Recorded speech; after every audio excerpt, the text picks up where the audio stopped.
What about now? Can you hear me now? I hope you can hear me now.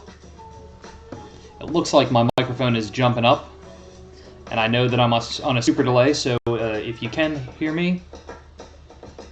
Good evening. Good to see you again. I hope you can hear me. Awesome. Excellent. Well, I hope everyone is having an awesome Monday, October the 24th. I'm excited to do a little bit of sculpting this evening. We're going to start out tonight with continuing on this creature that I started on Saturday night. I'm going to go ahead and twist him here and pop him off so I can kind of show you how I mount these creatures to my pedestal. So these are a two-part hook that are used for taxidermy, and one of the things that's great about it is they really lock in and anchor into the wall, and you can have really super heavy pieces and not have to worry about it coming off the wall, because there's also these little feet that can go on the back of it that help use gravity to hold it in place. So I'm going to go ahead and lock him back in, but I just wanted to show you that because before I had already started putting some wet clay on it, and I just couldn't do anything with it. So since we're going to continue on this guy, there's the concept sketch in the upper left-hand side.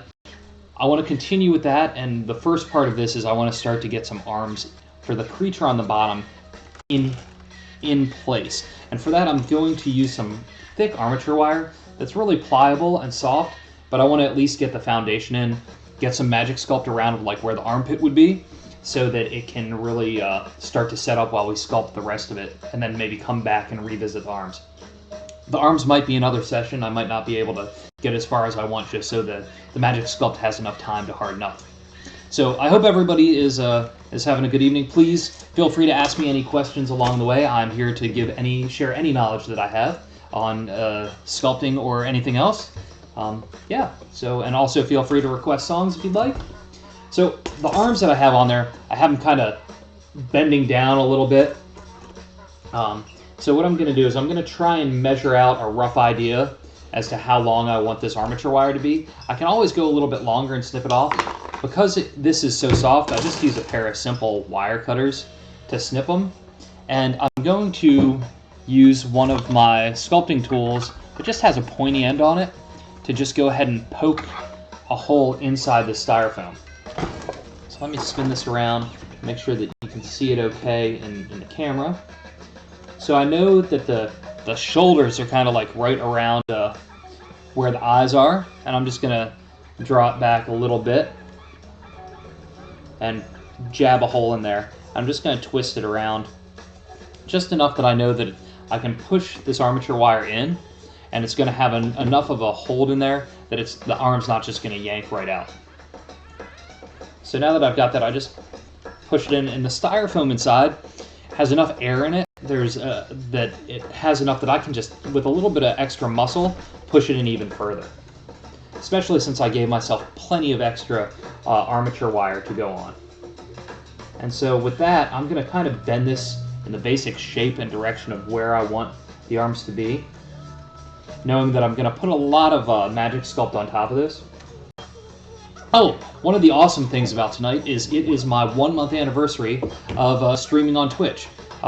Not like a month, like 31 episodes, but it was Monday night last September. I think it was the 20, somewhere right around now, so it would have been a month that I've been streaming on Twitch. So I'm very excited about that because I've thoroughly been enjoying the chats that I've been having and the people I've been meeting on here. And I'm looking forward to many more months ahead. All right, so I got that base in. I'm going to do the same thing. Why, thank you. I totally appreciate it. Anything new going on with you, Doji? Okay, I'm going to come across, try and make sure like I'm following the eye line, and going to put it about the same spot. If it's not exact, it's not a big deal because this is not a real creature. Well, not yet anyway. So I think I took about this much out last time. I'll do the same. And since it's already got the natural curve going on with how it was coiled up, I'm just going to use that as so it works in the direction that I see the arms going through. Awesome. Schnitzel is delicious. Sounds like a very, very fun dinner. All right, I've got that one placed in roughly. I'm going to snip a little off of this end, and then we'll go ahead and start mixing up the Magic Sculpt. Since I've got the armature wire done, and I'm probably not going to use it anymore today, I'm just going to move it out of my way so that I'm not spinning on it and messing it up. So if anybody here has not used Magic Sculpt, I'll go through what I usually talk about it, and if you have any questions about it, please let me know, because right now it's my favorite medium to use when I'm doing sculpting. One thing with Magic Sculpt is that for me, I have an allergic reaction to it, so I always wear gloves when I'm working with it. It's a 2-part air drying resin, 1 part hardening agent, 1 part resin, that you mix together equal parts, and you have about, I usually work it in about an hour total. I get it in these giant 10-pound buckets. It comes in a standard like gray color, but in smaller buckets you can get it in a black, which I may end up using some of that in a little bit because I may be modifying a hammer that I'm going to use as part of my Halloween costume. So it just depends on how far I get with this. So this darker gray is a little stickier, and it's a little harder to pull out, and this is the hardening agent. So I'm just going to pull out a small ball's worth at a time, and then I'll get an equal amount of the resin, which is just a lighter gray and slightly less sticky sensation. So I'm going to get about that much, knowing that I probably won't work through all of this on this creature, but I may spin it around, and we may do a little more work on the creature on the other side of this pedestal. Now when I'm working on these big taxidermy creatures, I like being able to look at them as though they're going to be mounted on, how they will be mounted on the wall. Just gives me a better sense of the personality, how you would look at it, where the eye placement's going to be.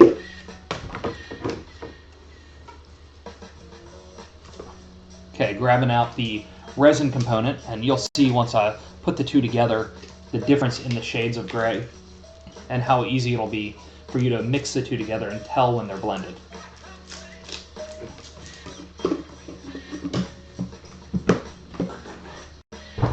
Alright, so I've got light gray resin and some cat hair or something in there. I'm going to spin this out in a coil. I'm going to try and pull it away from the camera so it's not picking up the audio as this smacks against the nitrile gloves, because it's kind of, you'll hear it.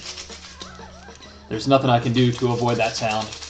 But so I'm just going to coil that out, and then I'll do the same thing with the hardening agent, though it's not quite as easy. The cat hair always helps. There's all sorts of weird DNA in these creatures. I'm surprised Brisby isn't begging at the door. She really wanted to be in here. Brisby is not one of the cats. Brisby is our dog. Okay, so now you should be able to see there's a darker gray and a lighter gray. And I got them fairly equal in strands, and I'm just going to twist them together. There's all sorts of ways you can do this to combine the two. This is just my preferred method. I just started doing it. It feels like you're making a donut or some sort of bread dough. And then I just keep twisting them together and working the two colors together until you get the marbleization out, until they're one solid gray color. And as you'll see as I go through and start putting texture in, there's a lot of different techniques that you can use and ways to get to what you want to get to quickly and easily. On Saturday when I started working on this, one of my favorite things that I've recently come across doing is taking an existing mold and then using some Smooth Cast, which is a product made by Smooth On. It's a resin. It's 2 parts. It's liquid, and when you mix the two chemicals together, in about 10 minutes it gets really hot, cools down, and by the time it's done, it's like a solid plastic. Let's see. For the piece that's going up the neck, like the under part of this creature, I wanted it to kind of have like a sensation of, the texture similar to like an alligator or a crocodile, something to really kind of protect the underside. So what I did was I found this mold at a hobby shop, and I think it was used primarily for like people that do train sets and do scenery there, but it was kind of like a handmade rock wall texture. So I poured this smooth cast in it, and you can see as I peel it off, it's like a plastic, but that's a really light film of plastic that was on top of it. I poured it in, and before it was really hardened, I pried it out and I pushed it against the styrofoam form of this taxidermy form that I was using, knowing that if I did that, I'd be able to really have it fit the shape of the creature. And so little things like that save a ton of time and add a whole lot of realism to the overall creature once you start painting it. Because I could have sculpted all this, but the amount of time it would have taken would have been a lot of time and a lot of extra work. So finding ways to incorporate different textures and materials into your pieces can really add a lot of depth and character to them. So I'm almost done mixing these two up. I'll show you in a second how the two grays come together. I keep looking at these eyes because something about these eyes, I was really happy with how they turned out. Now that I've started making my own eyes, I'm starting to get a feel for which ones I like better and which ones I don't. So, okay, I've mixed the two together. As you should be able to see, there isn't really any marbling in the color. It's all one color of gray. And what I'm going to do is just take a couple of pinches off of it and wrap it around where the armature wire is going into the base of the body to try and anchor it in and let that start to firm up. Because I want to let that set up before I really start working a lot more in that area. So from there, we'll end up going up to the top here to the crest of the creature and start working some of the textures in there, and I'll show you some other tricks for texture on that piece so that we'll get some of the same textures that are coming along on the side of this beast. And so with this, I just took a little ball of the Magic Sculpt and I just I'm pressing it around to help grab on to the armature wire. Do the same on this side. Not a whole lot. I don't want to make it too bulky because I know I'm going to sculpt back on top of it, and I'm going to try and give it the form that I want it to have. It's not when it's freshly mixed like this, it's hard to work any real details in, but it's still easy enough to start like spraying down a little bit to really smooth it into the styrofoam base. See, the more you smooth it in, the better a grip it's going to get on the styrofoam. So I'm just going to kind of spray a little bit of water and then blend it down in. And I'll do the same to the other side.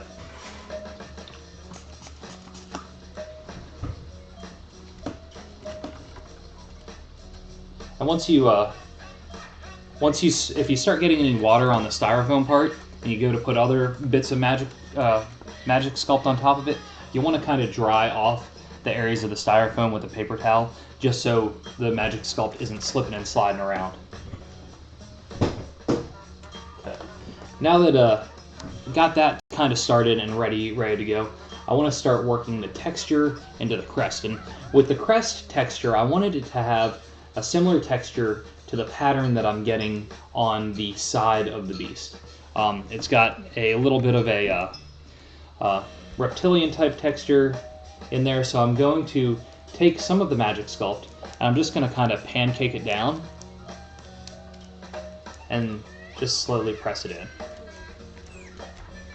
And I want to just get enough to really cover the area so that I can then put some texture on top of it. So I don't really need a whole lot. But now, this was originally a little piece of styrofoam, not styrofoam, but foam board underneath that I'd cut out to the rough shape that I wanted. And by putting this Magic Sculpt on top of it, it's really solidified and hardened up.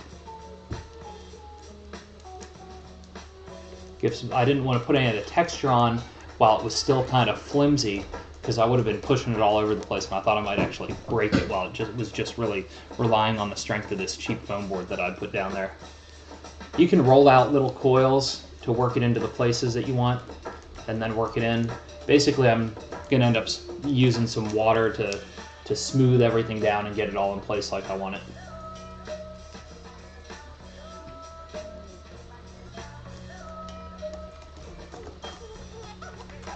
I'm just going to keep working that down. So last night, our son, who's almost 7, really wanted to continue on his Pathfinder game a little bit. We haven't played a whole lot. We played like the basic. We haven't played that one a whole lot. We've played like the real basic adventure that comes with the starter box, but he's really starting to get a feel for it. And one of the campaign settings in D&D that I always gravitated towards was Ravenloft. So last night we only had about a half hour before he had to go to bed. And I made the Mists of Ravenloft roll in and started to take him on his epic journey into the Dark Lands. He was thrilled. Like, he hadn't really seen the Ravenloft book before. He had seen it on one of my shelves, but he really likes the idea of like vampires and werewolves and werebats or wererats and werebears and all sorts of things like that. So as soon as I started doing the role-playing aspect of it, he was totally into it.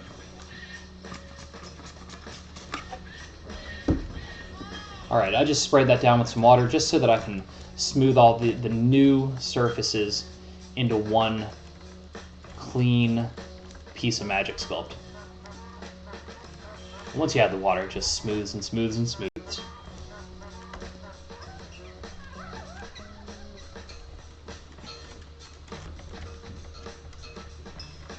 So did you have anything on the side with the schnitzel?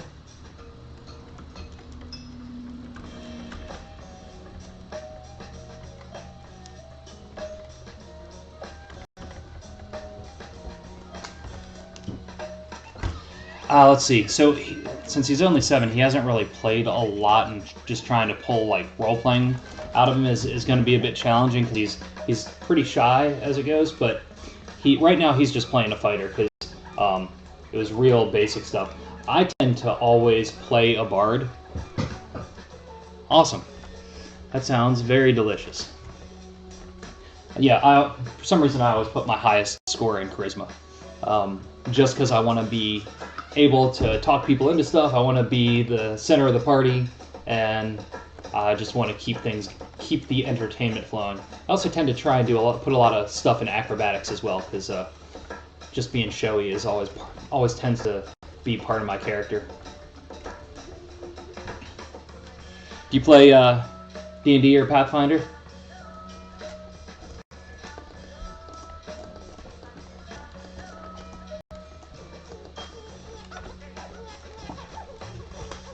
Oh, and I think, him playing a fighter is a good starting point to get the basics of the rules. Let me move this a little bit now that I've brought it over to this side of the crest. Let me see if my camera's going to catch up. No. All right, hang on. Let me move this cam just a minute. No, it's not going to do it. Come on.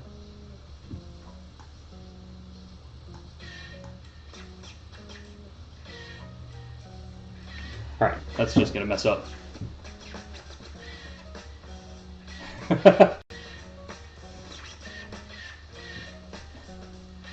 Right on. I've never actually played 4E.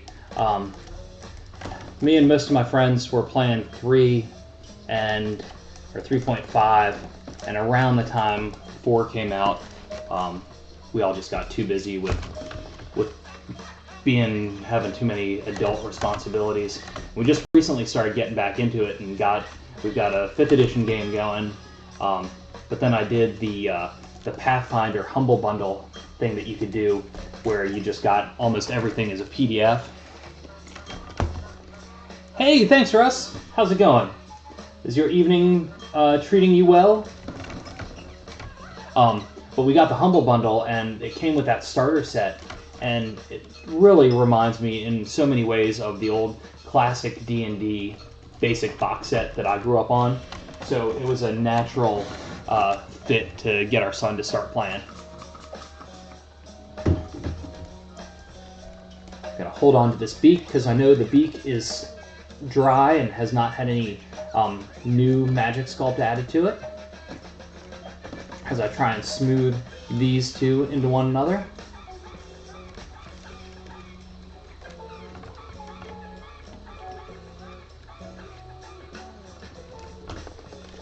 Russ, did you make anything delicious for the dinner?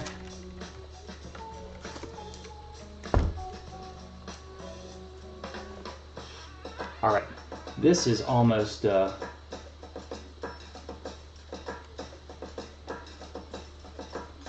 yeah, I tend to like having the printed books just just to have it in front of me. I never, since I spend so much time in front of the computer, but during the day, during work, and then this as well. If I can have a tangible book when I'm gaming, it just it makes me feel more disconnected, which is where I want to be. But don't get me wrong, having the PDFs of books that I'm not going to buy but just want to browse through, and ones that I'm not going to use on a regular basis, that's pretty awesome. Okay, I'm just working a little more in here before we start throwing some texture in. I'm going to take some of my tools just to see how these holes are working out. I want to make sure I keep that relatively, the space, the holes that I created in there, try and keep those relatively intact from what I can. Gosh, I don't know what's going on with the MooBot music. Every now and again it just keeps, like certain songs, it always wants to play twice.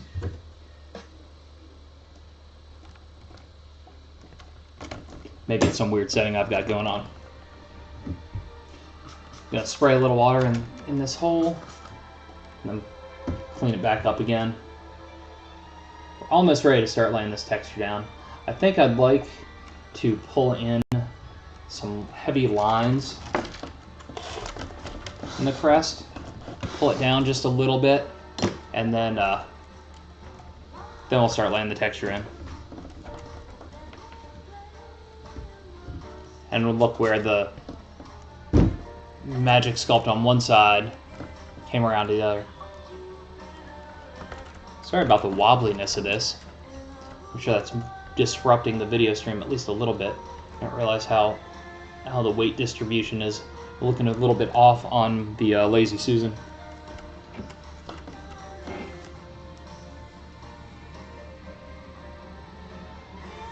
Okay, I'm gonna grab my trusty shovel tool. Kind of looks like a little bit of a yard shovel. Always try and show the tools on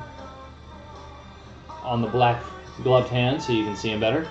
I'm going to take this and I'm going to spray a little bit up around the holes that I think are going to be used to help make whistling noises for this creature when it's out and wind is blowing through it. So I'm going to add a little bit of extra details in here that will be different than the texture pattern that I'm going to lay down. Just add some extra grooves in here. Gives me something more to add deeper colors and additional paint into when it comes time for painting this critter. I'm excited about painting this guy. I don't have any idea what colors I'm really going to gravitate towards, except I know that he lives in a swampland in my fantasy world of Revelo, so he'll have some sorts of greens and browns to him most likely, or her. Have not decided that part either. Now that I've got those, I'm going to go ahead and do some coming up here as well. I can tell when it starts to pull little bits of the magic sculpt that I need to go ahead and spray it down a little bit more to make it so the tool can go up at a nice smooth, clean line.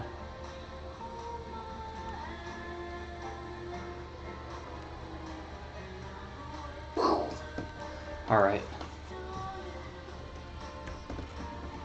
That side has enough little details in it, but now let's go ahead and add the texture so we can see how that lays down over top, just in case I decide I want to do something different on the other side, or if I need to wipe this down and smooth it back out again. So I'm going to give it a nice good dampening with the spray bottle, and I'm going to take this pattern has lines going vertically and horizontally, and since this is a longer horizontal, I'm going to go at the angle of the crest to try and make sure it follows that.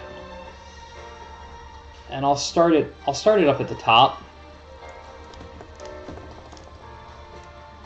and I'll come down, do a little down here, and knowing that there can be spots that have just unhit space, which is okay, because I have that kind of going through the rest of the body, so it doesn't have to all be completely covered. I'm going to come back in here And I'll wait to do the rest because when I do the other side, I may grip around it so that I'm not pressing on this side with a flat hand and losing any texture that I tried putting in. So now that it's moved in a space that you cannot see it, let me see if you can see it here, and I'll come over to this side. Nope. All right. Let's just move this creature. I'm gonna make it so you can see me doing this. It's gonna happen. All right. You can almost see it. I'm just gonna spray this side down. We'll do this side fast so you don't miss out on much. I'm gonna pull some lines in just out of the air whistle holes in the crest.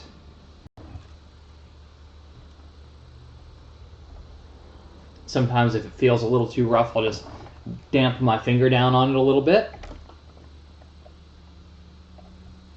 Then pull some lines up from here.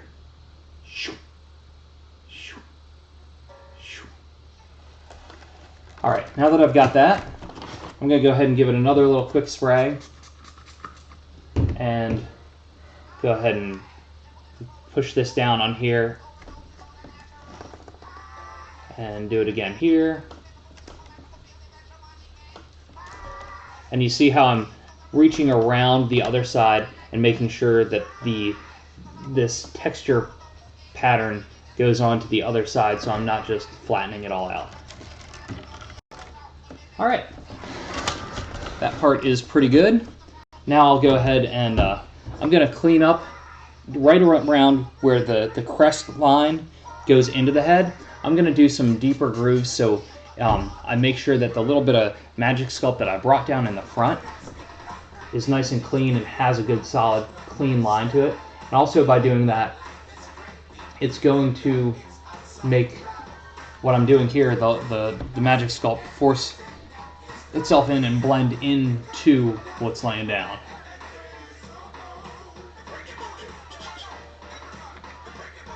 All right, put a couple little nicks in the front just for some extra little texture.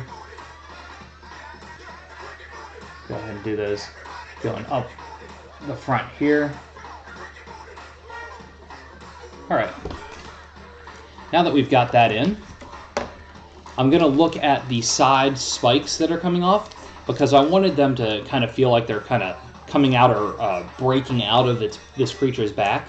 So I'm going to make a bunch of like small balls of Magic Sculpt so that I can put those down in different shapes along here and have them kind of jutting out almost like little tiny rocks.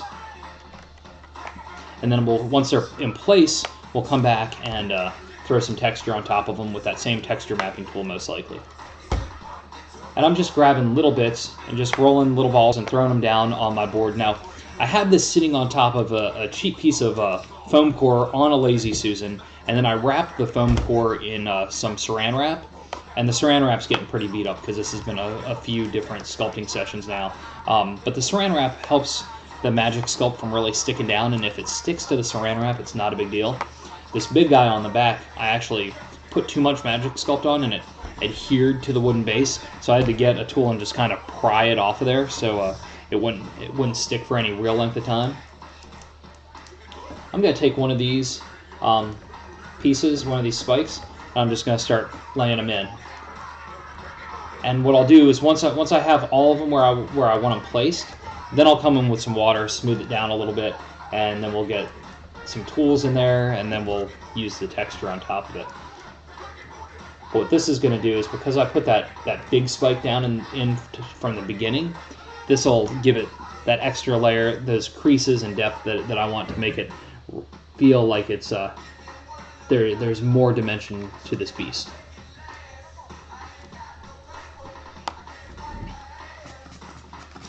Okay, I'm going to spray it with a little water. Now at this point, I'm going to smooth it down a little bit with my thumbs, and then I may bring in a tool. I usually tend to prefer to just use my hands because it's more relaxing for me to do it that way. Though you can get more specific details with tools, I always just tend to use my hands as much as possible. And I'm just using that same shovel-looking tool and just bringing these pieces together. I'll save the other side of that one for later, for when I come in on the other side. But this quickly adds these pieces up around it. And let's see, let me pull this in a little closer so that you can see the details a bit better. Sorry for the shaky cam as I'm pulling in. Alright, so what I'm doing here is just adding these spikes in. And since I've already got these balls of Magic Sculpt worked up, I'm going to go ahead and start putting those same pieces around the other spikes. And now, similar to what I talked about just a few minutes ago with water being on the styrofoam, if you have too much water on dried Magic Sculpt, it makes it harder for this stuff to stick down, because it wants that water to evaporate to really allow itself to grip on.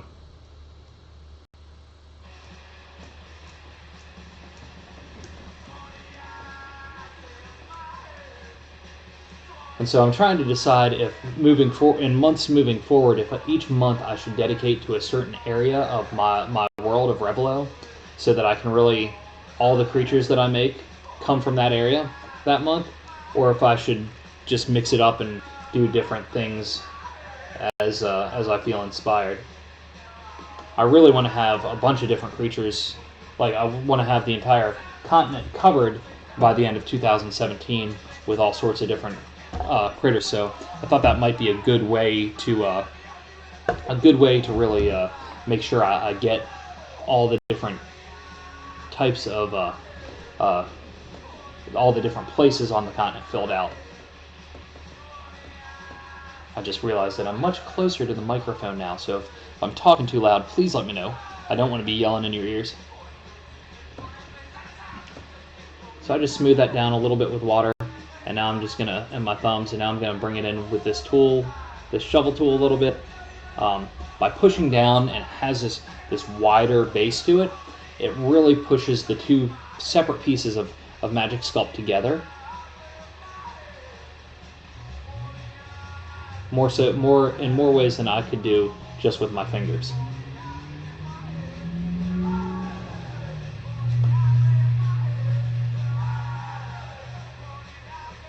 We'll get all these spiky pieces in, and then we'll come back and we'll put the texture on top of it.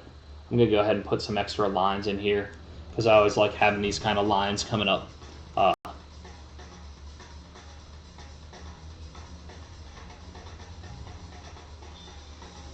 Alright, got those in. Whoa, got some dental floss from before, one of the tricks for trying to make some lines straight on the creature on the other side of this pedestal. Nice. Again, I'm just going to keep adding some more spikes to this.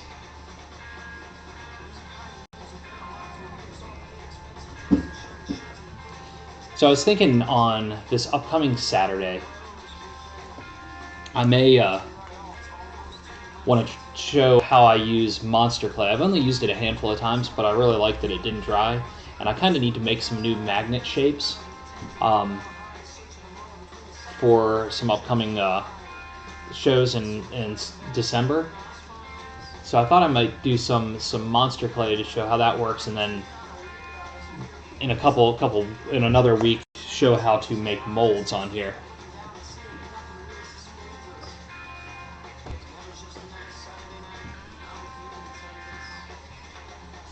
Awesome, thanks, Russ. Doji, I don't know if burnout would affect me or not. It's a fairly large continent. So, and there's really like so there's really like 8 main areas with different creatures. So I thought maybe if I did 3 creatures each month that were specific to a region, and then have other things happen as well. If I did 3 each month, that would easily be 36 plus what I've already got. that would be enough to fill up a first book of creatures, along with the stories that go with them.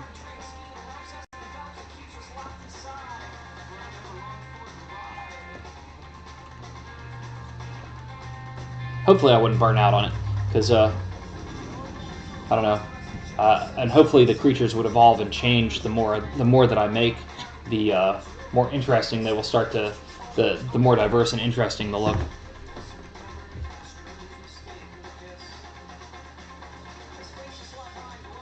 And because the world isn't complete yet, I can change it at any point and keep it and expand it if I need to.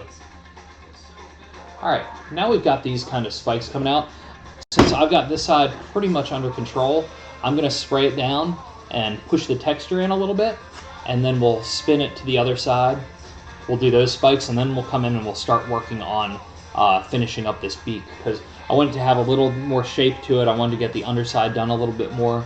And then we'll move on to the little guy down on the front, at which point I may actually see about moving him to the other side just so that it's easy to spin it.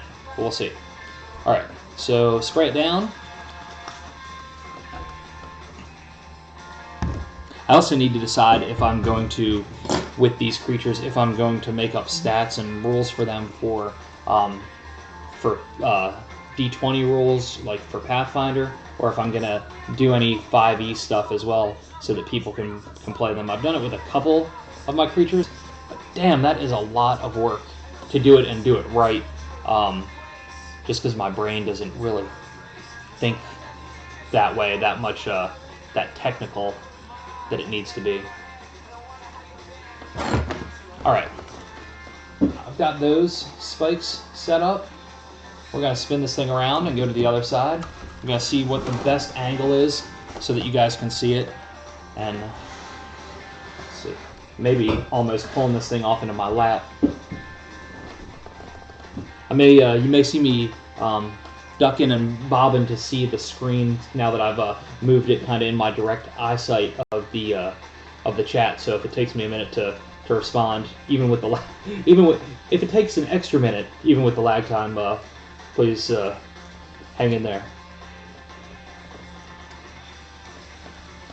So I've used all the little balls that I'd popped off, so I'm just gonna roll out some more. When you do a bunch of them in advance, it just makes it easier to add them and get them going in a consistent way, because if you have to keep going back and forth to pulling pieces off and putting them on, it's just not as fun. Alright, added that guy.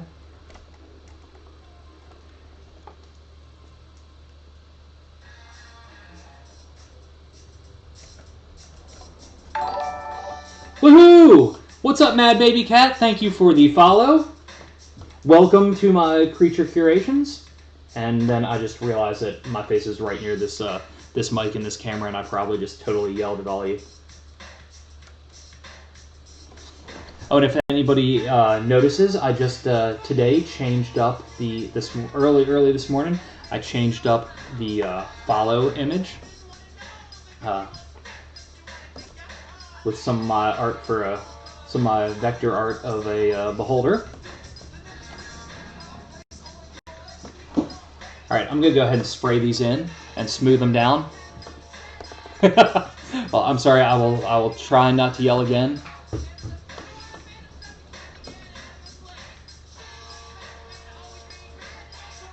Smoothing it down just a little bit, so the water will definitely make it work itself in to the side, because you don't want to have any of the already dried part have this look like it's just pasted on top. You definitely want to blend it and work it in so it all feels like it's part of the cohesive sculpt, and so when it's done, it looks like it could exist somewhere. Now, some of these parts where I've got layers and layers and nooks and crannies. What's up, Molly? Tell her I said hello.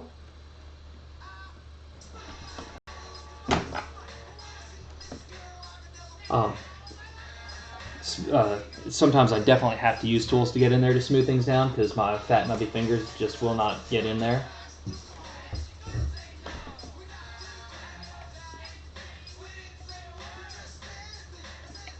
I got to watch a few minutes of Supernatural from the other night before starting, after we put our son to bed, which was fun. Alright, I've got those in. I'm going to go ahead and pull some of these lines up that I always like to put into my spikes and into my teeth. Going to pull some of these up.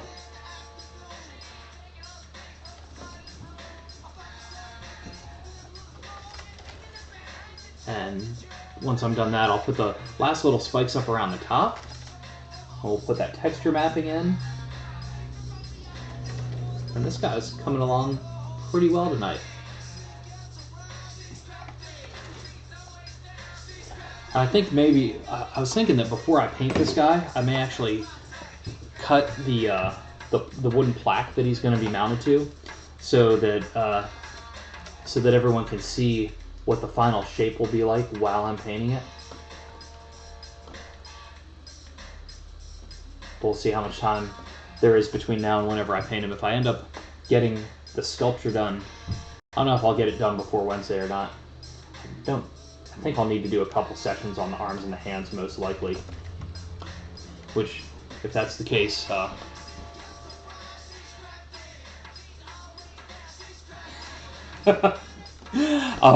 Doji, I totally understand. I gave up on Walking Dead last season.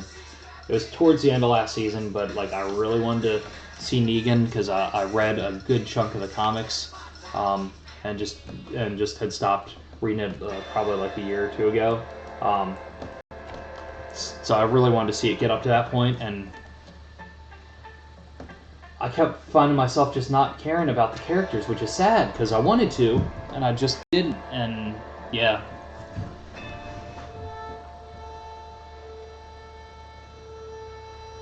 Hello, greetings from Mexico. Awesome. Can you tell me a little bit about what type of clay you bought? Because I'm totally happy to give any advice, and I'll share any knowledge I've got. The material that I'm using right now is Magic Sculpt, which is a 2-part air drying resin. So it may be a little different from what you ordered. So right now I'm just going to go in and take this shovel tool and force down the 2 pieces of the balls of clay that I put in together and merge them together while still creating the crease between the 2.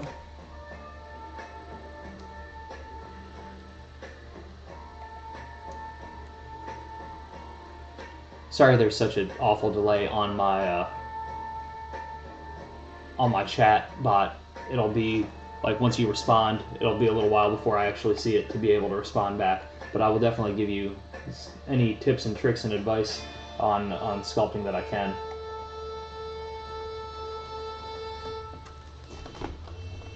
So now that we've got these shapes around the spikes that are coming out of its back, I'm going to go ahead and lay the texture down on top of it.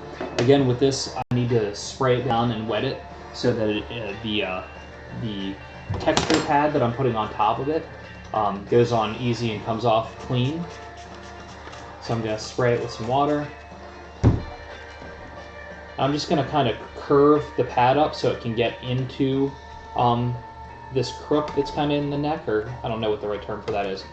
But that way, it kind of got it. Didn't have to get it all, I just wanted to get some of it in there. I wanted to make sure that like down where the 2 pieces came together, it really started to blend in well.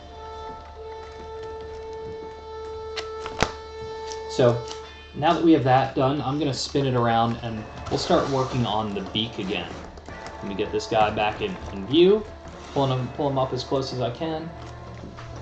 And so I want to kind of look at the illustration that I did. And when I do a concept sketch for a creature, I don't always stick exactly with it because I want the clay to kind of do what it's going to do, and it may take on a different personality while I'm going, especially if I'm doing it just for myself. So with this, I'm going to start by filling in the spaces that I didn't have any actual Magic Sculpt going on top of the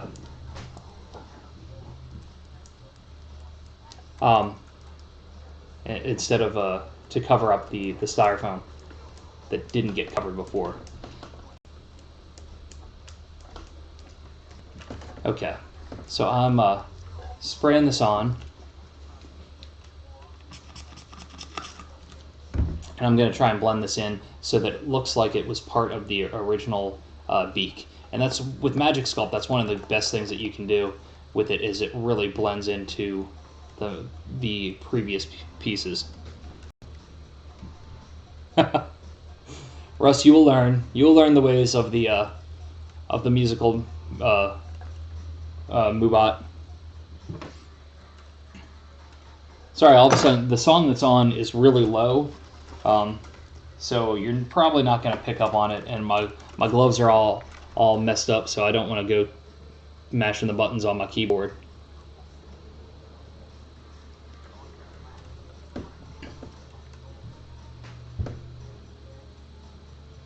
Oh, no worries. So, Mad Baby Cat, I only saw the one question about stuff for beginners. Can you tell me a little bit about the materials that you are going to use? Because I didn't see a response for that, and that way I can kind of give you some ideas. So what I'm using, it's a 2-part air drying epoxy or resin. You mix the two together, and then in about an hour it starts to harden up, and then overnight it really cures and hardens up. Yeah, and please don't apologize for questions. I'm happy to answer any that I can, because the more people that are making stuff, the better. So I'm going to so if you're doing some sort of clay that needs to be like fired, the only things that I've used are, like, I used Sculpting that had to be baked in the oven, and that's when I first started doing some sculpting. I started customizing toys. And the thing that I didn't like about that was you had to actually heat it up for it to cure. So like this, if you ever get the chance to work with Magic Sculpt, because it air dries and because it's water soluble, like you can smooth things down with water, it really is easy to work with. Okay, now that I've been working on here for a little while, I need to figure out where the best grips are going to be to make sure I'm not messing anything up. But I do want to make the underpart a little bit thicker and heavier. But so, like, for me, if I was just getting into sculpting, like when I first started doing sculpting, I never just started out with just no space. I'd always start with sculpting on top of something, because if I had a base form, it was easy to build on top of and try and go from there. DOS modeling material air hardening. Huh. Okay. Is it 1 part or is it 2 part? Oh, but so while you're responding to that, I would always start with sculpting on top of something like this. What I'm sculpting on top of is a styrofoam form. So like I order these styrofoam forms from a taxidermy shop, but I also sculpt on top of, a lot of other times I'll sculpt on top of other random things that I find that I feel like I could add something to. Okay, interesting. 1 part. Well, do you know what the cure time is on it? Like how long you have to work with it?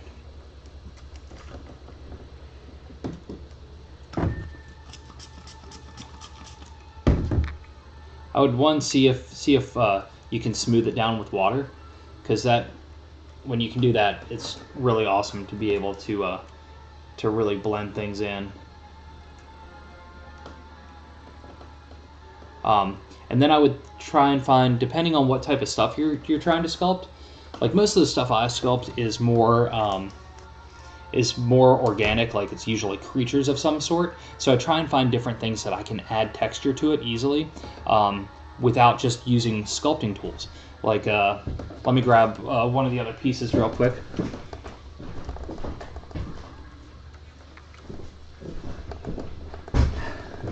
"36 to 48 hours? Wow, that's a long cure time. For me, that's a long time. I'm kind of impatient and want to see things get done.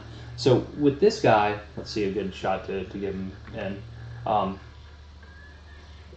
lot of the texture that I pulled in here, I found some rocks in the yard and then worked the rocks into it to get the texture that I wanted.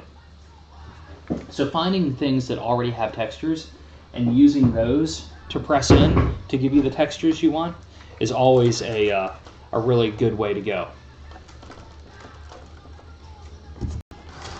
Oh, thank you, Mad Baby Cat. And then with this guy, I found different rubber texture stamps at hobby stores that you can use. Finding all sorts of different things to use textures in. And then when you're sculpting on top of things, I mean, here's a giant one that I'll be sculpting on top of sometime soon. It's like a much larger version of the one I'm doing, but it gives me a foundation and a base to start with. So I'm not just kind of starting with a big ball of clay. That's just my process. How you work would be completely different, but that's how I tend to start.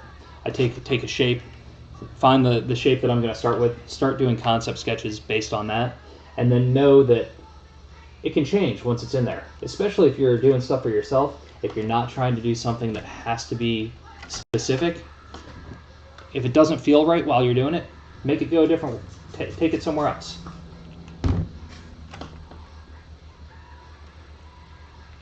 Like I had planned on having some teeth coming up out of this creature, out of the lower beak on this guy. But now that I'm seeing it, and now that I'm like seeing the personality in its eyes, I don't think that's the right angle to go. I don't think it's going to have these teeth coming up. Just doesn't seem like it's in that personality. I do want to add a little more to the front of the nose. Awesome, please do. So I recently started a Discord channel. There isn't a lot of content in there, but it's on my page info, and in there I've got places like I'd love people to go in and add sculptures that they're working on and drawings that they're working on to share the work, and make it more of a community so that I can be inspired by what other people are doing as well. And always, please never hesitate to ask questions. Oh, Carrie, I'm glad you like without the teeth as well. I think that's the way to go. I think I want to exaggerate the beak a little bit more though, because I think it's going to have even more personality when I do that. It'll feel more Henson-esque, adding the extra bit to it.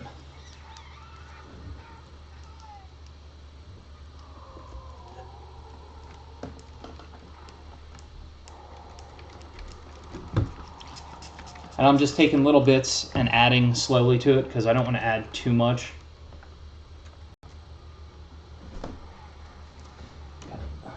Okay, I am going to touch my computer because reach for it. I don't know why there's no sound coming up. There we go. It was just super quiet for a few minutes. Guess it was a song.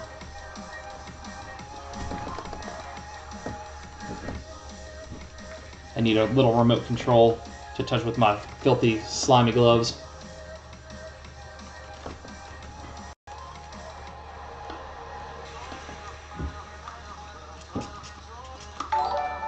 Hello, Bruland. Thank you for the follow. Welcome to my my creature curations. I hope you enjoy your stay here. Please do not hesitate to ask any questions about what I'm doing or why I'm doing it or anything about sculpting and strangeness. Alright, so I like how that's going a little bit more. I'm going to add some lines and texture. I thought about maybe putting some little nose holes almost, like nostril holes in there, but I don't know.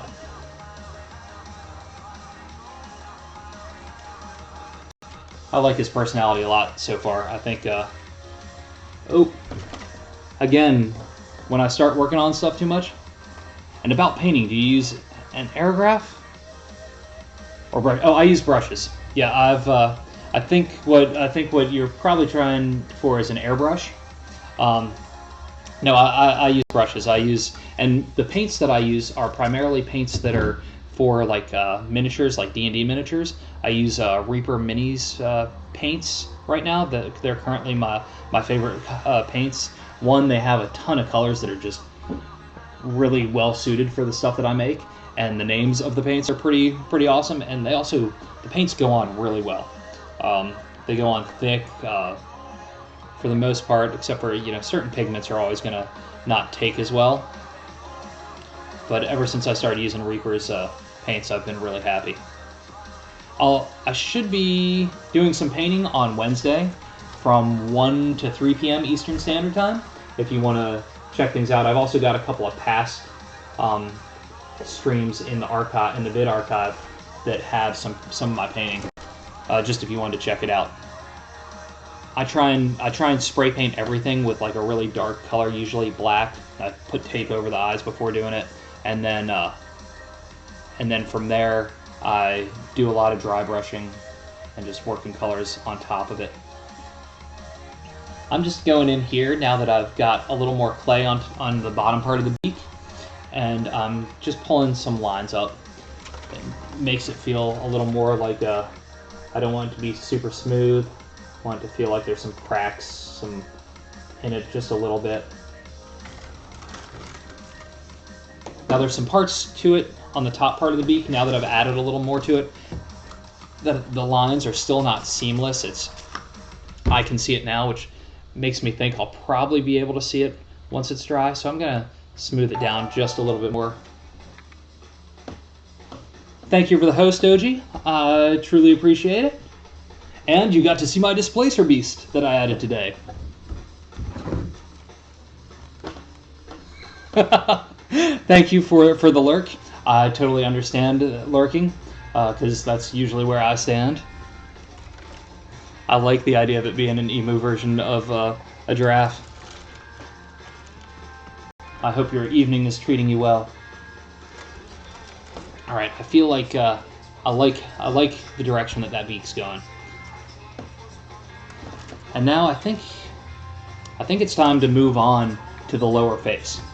And for this, I need to figure out where I can grip it, because I think I want to put it on the other side so it can be up a little higher. I think it'll be easier for seeing. So what I'm going to do is I'm going to take this critter off, and we will put him back on in just a little bit, because I'm going to come back and I'm going to end up sculpting on this guy tonight, I'm sure, because I have enough magic sculpt mixed up.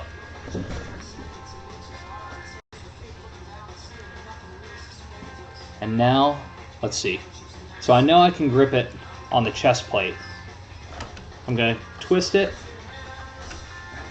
and pop it off. Now I'm going to try and spin this around without too much trouble, and hope that I don't drop it and make a big mess of things. There we go. All right. Now let's see if he's in camera view for the lower part. All right, I think that's a good spot.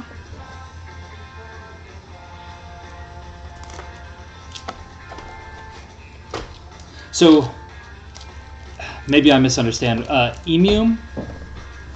Can you guys explain that to me just a little bit? Is it a real creature? A fictional creature? All right. I've got this down here. I've got a little bit going. I kind of want to look at the face and make sure I kind of get the mouth area around where I want it to be. So I'm just going to draw on here with a Sharpie just a little bit.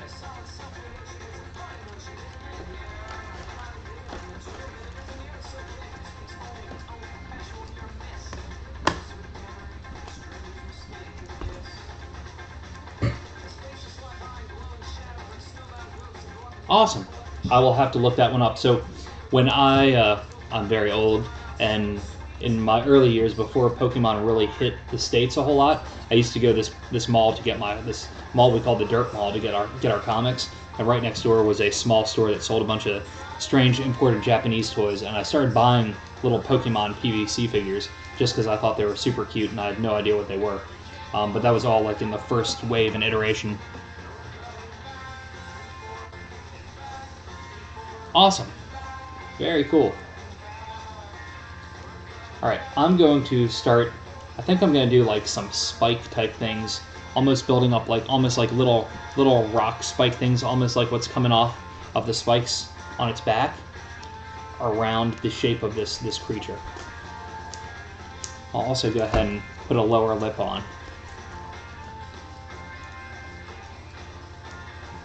So with the lower lip, I'm just going to roll out a coil and get it about the size that I want it to be. Put it in place, and then I'll get a little bit of water and kind of blend it in a bit. Ha! Awesome. I love seeing faces in different places.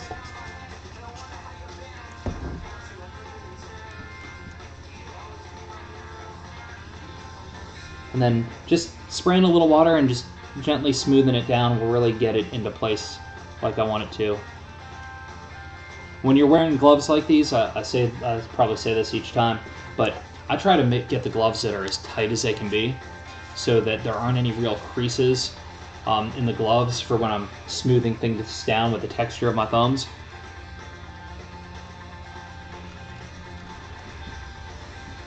Now it's back to making some of the spikes.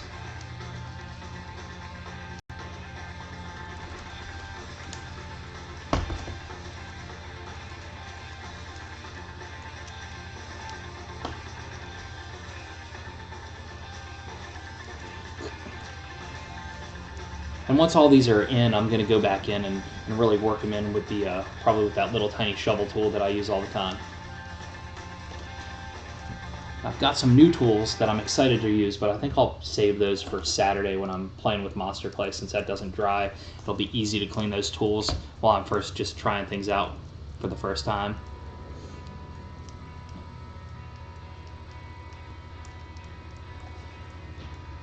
And one of the things I'll probably be able to do, since I'll be using monster clay on Saturday, and I'm going to do a lot of like little tiny quick sculpts, almost like sketch sculpts, I'll probably be able to take some requests along the way and be like, hey, could you sculpt something like this? And I'll do little faces or little tiny things.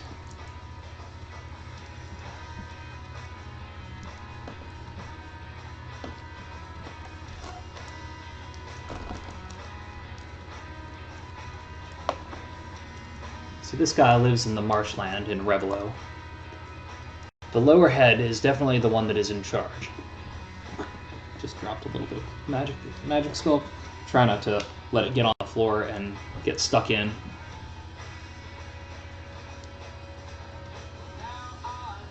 Yes, they are both alive, and no, it's not a headpiece. The one on top is more animalistic.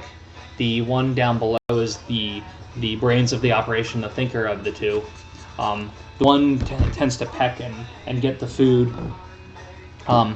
There's a handful of creatures in my world of Revelo that all descended from these creatures called Reapers, and his version of their race is a descendant as well, and they've always lived in the swamplands. So I'm trying to have him be a little more like reptilian, a little more bird-like. Yes, this one down here is always the fierce thinker, and this is just the one that attacks and eats things and gets and helps him survive.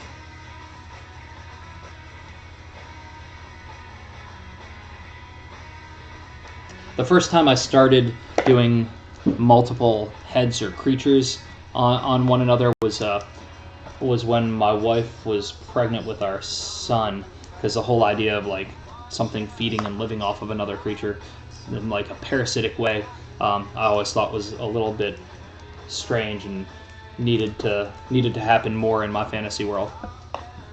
Plus then there's the whole like duality of things and conflict, internal conflict of, you know, art versus real world work and that sort of thing as well. Alright, gonna keep putting a few more of these on, then I'm gonna start working some texture in to see how it's laying down, to make sure I'm not like, oh, I really want to scrape all that off. Because every now and again I'll start putting stuff on and not be super happy with it and have to scrape it and pull over. Well, they're kind of parasitic.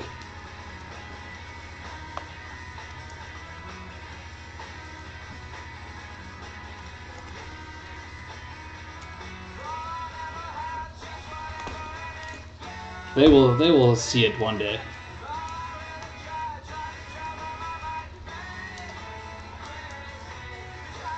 Is it pronounced Kigurumi?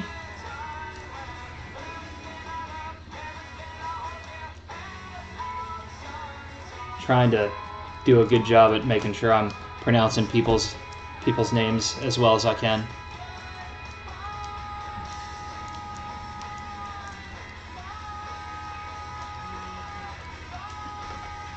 And now this doesn't have to be symmetrical by any stretch. I just want to try and make it similar from side to side.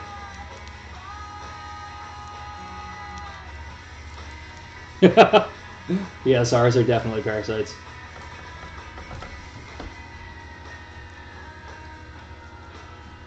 Awesome. Very good. All right, I think this is to the point where I want to try and start seeing what happens when I start working the tools into these balls of clay that I rolled in, making sure that they mesh together, and then seeing what textures come about and if I want to add any different texture to what I've got.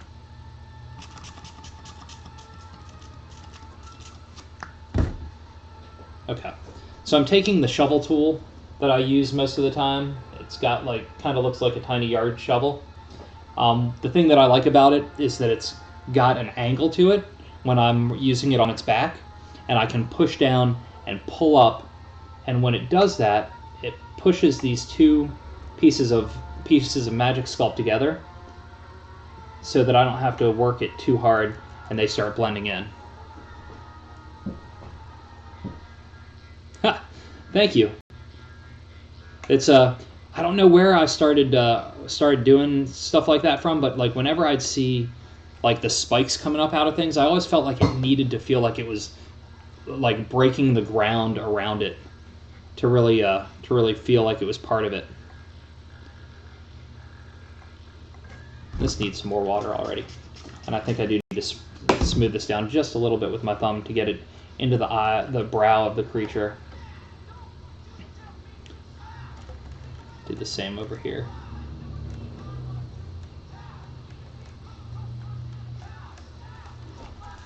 And it needs a little bit of extra brow on top of it.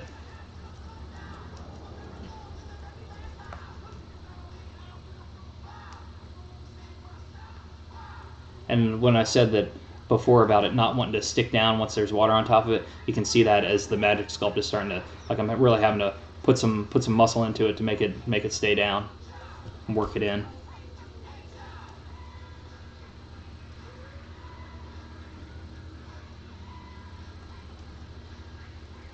All right. Now I'm gonna try and work that back in. I'm gonna go ahead and start putting some texture into the brow and pull it up.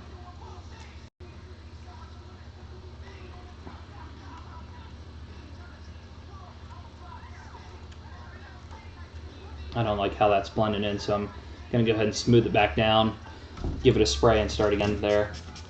Once I'm done, I need to make sure I remember to wipe down the eyes, since I'm not putting big chunks on top of the eyes, but the eyes are definitely getting some of the residue of the Magic Sculpt on top of them.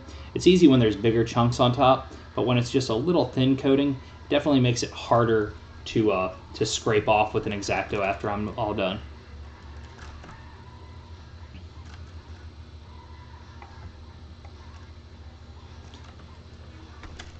Actually, I'll go ahead and wipe this one off as we're going.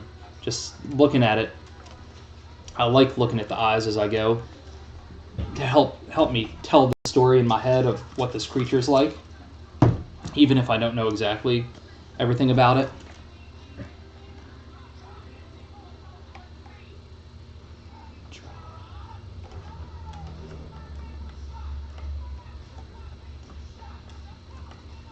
All right, I'm just trying to get in to all these nooks and make sure it's how I want those pieces going together. I still haven't decided exactly what I want the texture of these to be. If I want them to be like the pieces up here, or if I want them to have a slightly different feel. I almost feel like since this part's more underwater a lot of the times, oh, and I forgot I need to put gills on this guy, because it was brought up in the last session that if this thing's underwater a lot of the times, how's it going to breathe? So I'm going to put some gills on the side, and I'll save that for right back along here. But I think I want to put some kind of rocky texture. I'm going to slide back for just a second, grab something off of my flat file. Hopefully, it's a mess over there. Hopefully it'll only take a second. And work that texture in. So,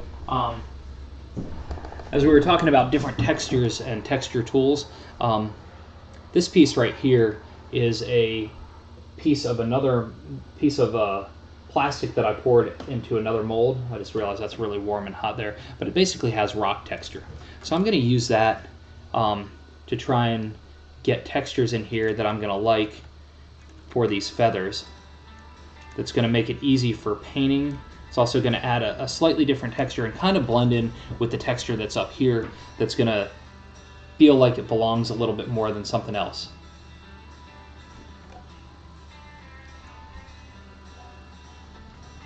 And then I'm probably going to have to come back into the brow because the brow is not working now at the moment.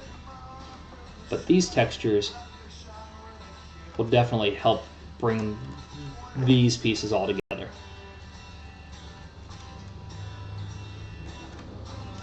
Trying to spin it around, make sure it doesn't look too repetitive, make sure the textures don't look like a pattern.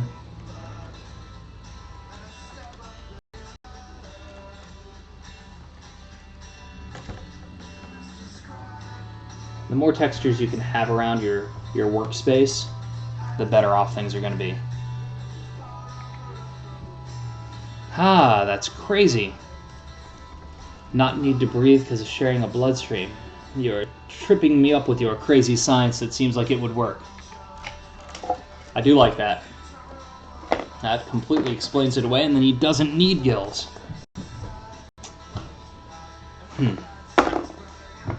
I will decide soon. I will try the gills so that he could live with or without it. But then if I don't like how the gills are looking, I'll scrape them away and I will go with your suggestion. One thing about these tools, oftentimes you'll see some residue build up, and I'll just grab my X-Acto and just kind of shave it off. You can clean them with certain solvents. I went looking for some acetone or acetate today. Acetone, I'm sorry. And the shop I went to didn't have any, so I'll have to do that next time. But I'm using this because it's a flat blade, and I'm just going to try and shape these a little differently, give these more of a sharper, straighter, harder edge along the edges. And I'm seeing spots where I'm going to need to put some more Magic Sculpt in just to kind of blend it in and not have any space that isn't covered with Magic Sculpt.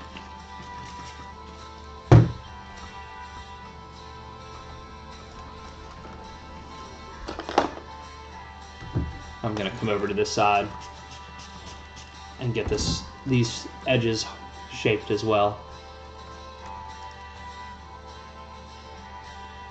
And I'm just kind of pressing down, and nothing too major, just straightening things out.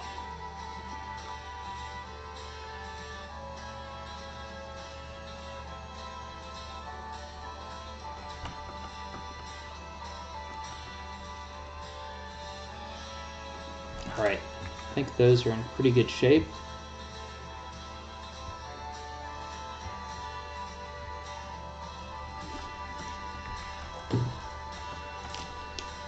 And now, I like how those are looking, but I don't really like the brow. So I think what I'm going to do is I'm going to roll a bunch of small balls and put like bumps on the brow and bring that around. Oh, also, if at any point I ever need to spin this guy so you can see it better, or any of my creatures, just say, "Spin that creature," and I will spin it. I tried making a GIF of that to throw in, but I couldn't. There wasn't any way to do a short code to make it actually display the GIF when somebody put in a short code. So I was a little disappointed about that because I thought spin that creature would be a fun one.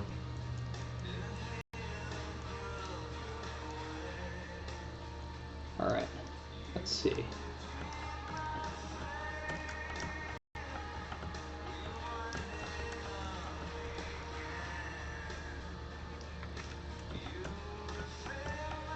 I think once I get these bumps of brow in and I put the texture of the rocks on top, it's gonna feel a lot better. So right now the personality down below is not quite jiving with what I would like it to, but it'll get there.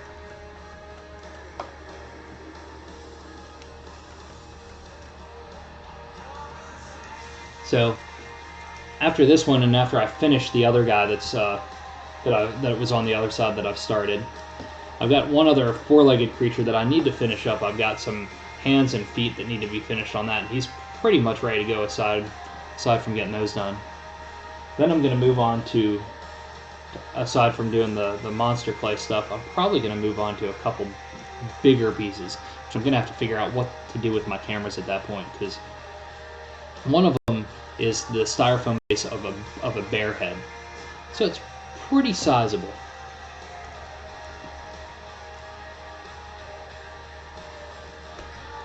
Our son told me that I needed to do an owlbear, which I think would be pretty rad. I don't know how I think that would be a pretty massive undertaking as well.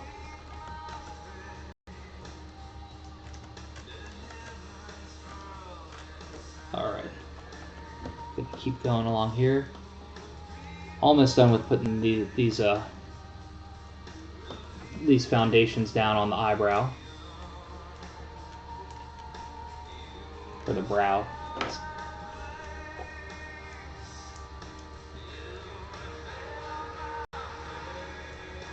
Alright. Now that I've got those, I'm going to spray it down pretty good and go ahead and use some tools. Because the Magic Sculpt is starting to firm up a little bit, I'm going to go ahead and use tools to push this stuff down into the rest of it to make sure it gets a good grip. I want to make sure that none of these are going to pop off at any point once it's all said and done. So I'm going to use two different tools. I'm going to use the flat edge to push it down really right at the seam. I generally prefer mammals or lizard-like creatures. Trying to think of an insect-type thing that I've done. I've done some like beetle-like creatures, and I'll probably do something like that for my desert setting. Because there's these creatures. There's a bunch of different creatures in my desert setting that dig tunnels. Was there anything in particular that you were thinking of, Doji?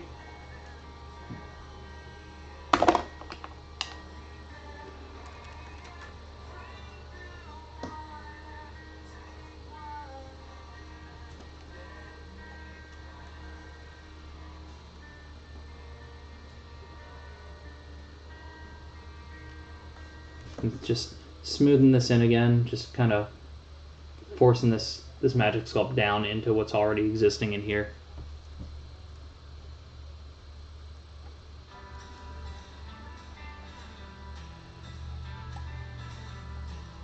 Now that I've got a good base there, go ahead and make sure that these come in, push these two together a little bit. And now that's starting to look a little more rock-like, and I'll take that same texture tool, that same rock piece, and push it down a little bit here. And that's going to definitely give me texture that I want. And having all this texture in now, even if you can't see it as well, at this point, when I go in to actually start painting, it's really going to jump out. It'll make it so much easier. Let's go ahead and get this just a little bit. All right. I'm going to tilt him up. Saving throw? Oh yeah, the dark sun setting.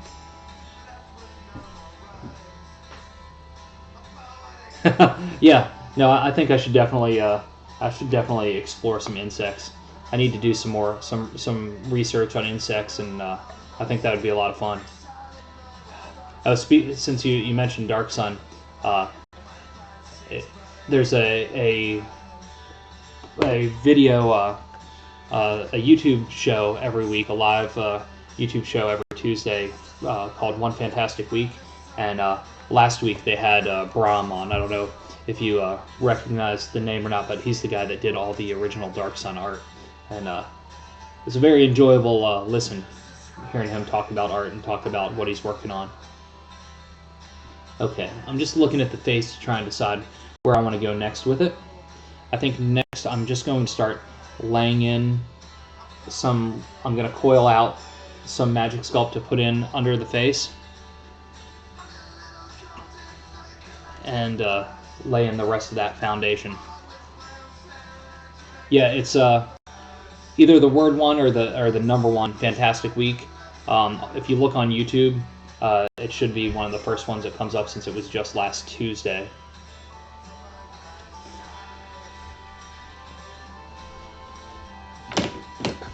But that's primarily a show by two fantasy artists that bring in other fantasy artists each week to talk about industry stuff, how they do at shows, and things like that. So it's, for me, I've learned a lot about different ways I'll approach things when doing different conventions and shows and interacting with folks and different approaches. So for me, it's a must listen to each week. They also do portfolio reviews on people as well. They have specific people in to do that. Sure, it's one fantastic week.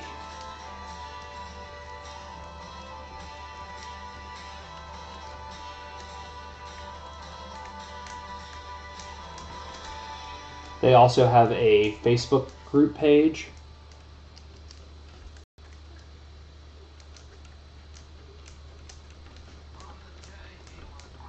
I just discovered them after Gen Con this year, or right before Gen Con. I just come upon them somehow on the internet, and then I actually I met one of the guys as he was passing out flyers for a week-long seminar they're doing, and then I saw him again at Dragon Con. But I'm sure I'll end up running into those guys more as I continue to expand the reaches of the shows that I go to. And the shows that I do. There we go. Okay, so here I need to dry off the styrofoam for where the water's kind of seeped down from spraying it, since that Magic Sculpt just does not want to grab on at all. Oh, you're totally welcome. I'm happy to share it. I was very excited when I discovered it, and I've told a handful of people about it, and I'm sure I'll tell a lot more along the way.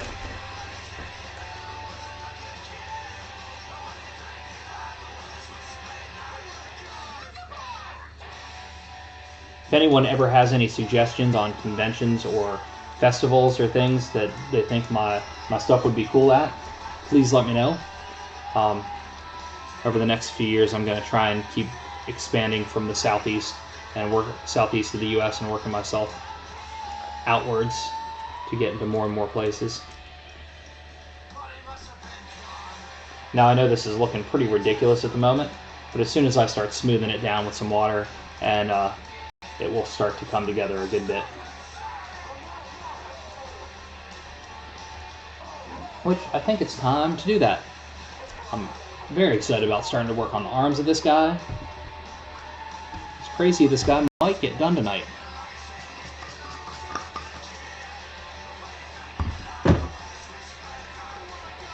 Okay, I just sprayed it again with some water. I'm just gonna smooth all this down with my fingers, with my thumbs. Blend all the Magic Sculpt in. Try and get rid of any seams. With a little bit of patience and a little bit of elbow grease, it will all go away.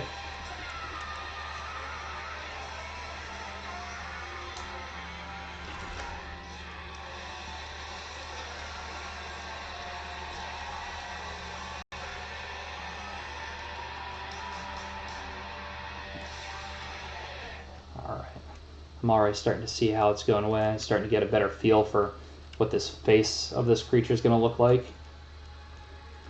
I have to adjust it a little bit. I think I need some nostrils on the side. Thanks. Yeah, and it's yeah, I think the progress has come along really well. I'm happy with this guy so far. If I can get those arms and hands right on the first go, we'll be in good shape.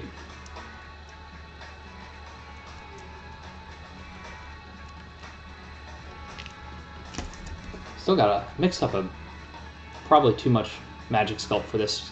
I didn't think about all the little details that I'm putting in and how much extra time that works when you're not just laying down a big chunk of magic sculpt to just lay down foundation stuff.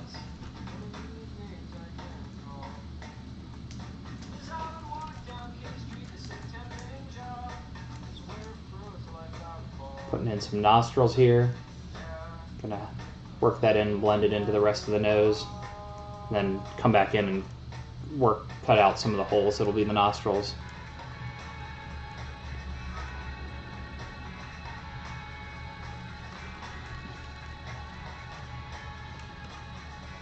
If anybody has any suggestions along the way on what would make this a more enjoyable experience for them, please let me know.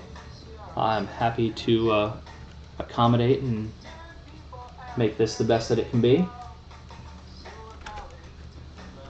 All right. I'm gonna put in a little more under the bottom lip, and then I'll start bringing in some tools, and we'll start adding some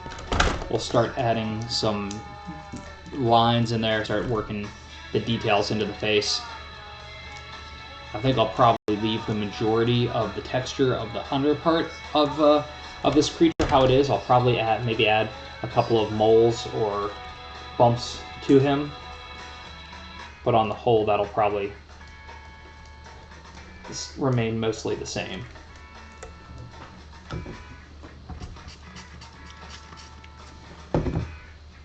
Really got to work this down and smooth it in so it doesn't look like two lips in there.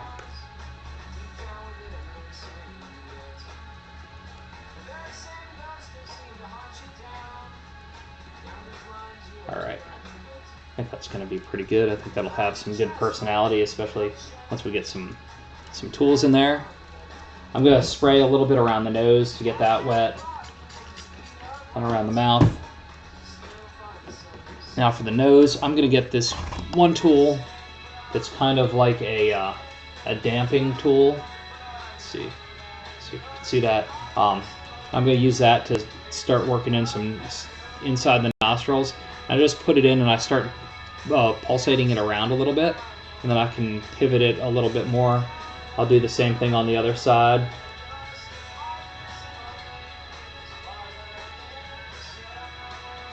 And now I'm just going to use the flat side of that to start pulling some of the shape around. Define the nostril a little bit more. Do the same thing on the other side. Smooth things up, kind of blends things in a little bit. And I'm gonna lay this down so I'm not having to lift it up the whole time. And take the spatula or the shovel tool and push down just a little bit, and then smooth it. And same thing over here. And some of that is just the clay that's been on there for a while, so I'm going to add a little bit more to it, put a little bit of a ball on the tip of its nose.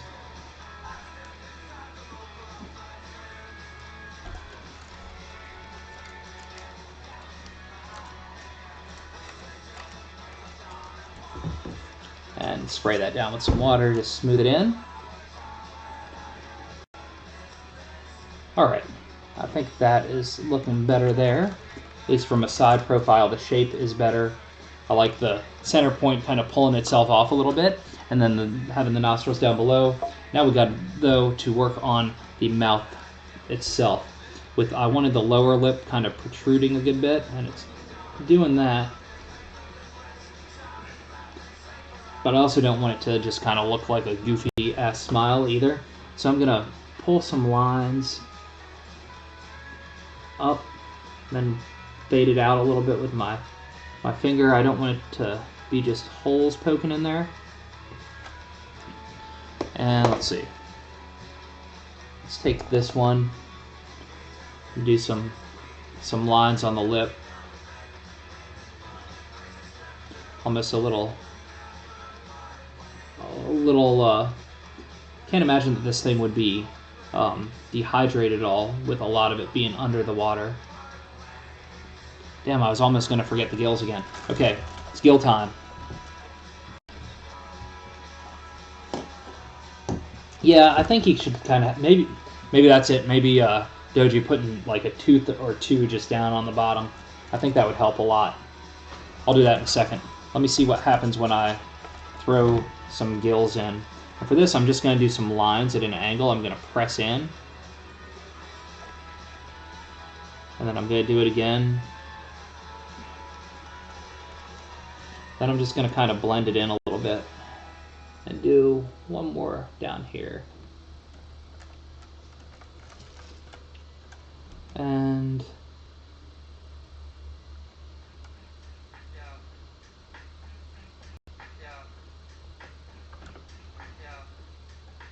all right, I think the gills are just going to be really subtle. Almost just like little lines going down the side. Gonna try and get it relatively similar. I'm gonna spray it down with some water.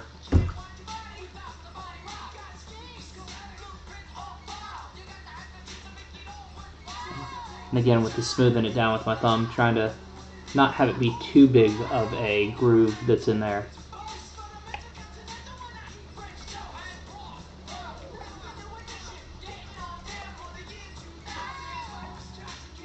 All right, I'm gonna roughen that up a little bit just by giving a little bit of texture. I think that'll help. Yeah, I don't love that. I don't love that at all. Okay, say goodbye to the gills. Just gonna smooth that in, leave it a little bit bumpy. Keep it a similar bumpiness. I'll go ahead and jam this in here, then I'll smooth it down.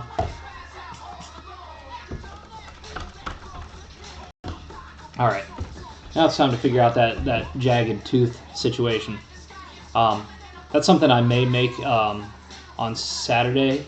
My friend Ron had suggested making a mold of some teeth, like sculpting a whole bunch of teeth and making a mold of that so that I can just pour them and work them in. So I may do that as well when working with the monster clay.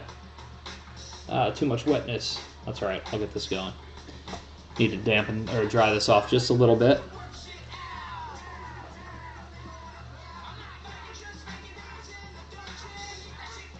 Okay, now I've got to work these in so that they look like they're inside the mouth a little bit. So I'm gonna try and push these down. Yikes, just pulled both of those out. Let's cut a little hole inside of it. And now let's jam these two down inside.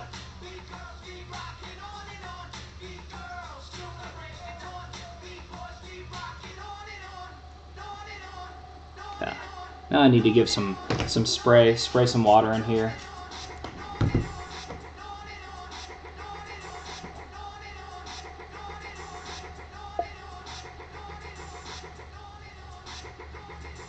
Yep, I don't know if I'm liking this either. It might be looking a little too goofy. Let's see. A little too cartoony, I mean.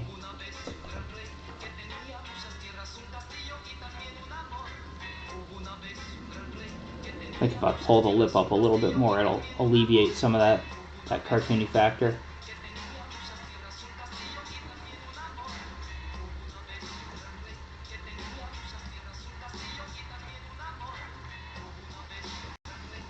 I think also maybe putting a couple more in so it doesn't just look two little snaggletooths. Although our son is just about to lose his second front tooth. He's missing one right now. The other one's like almost sideways tonight. It was creepy looking. Needed to dry this off again.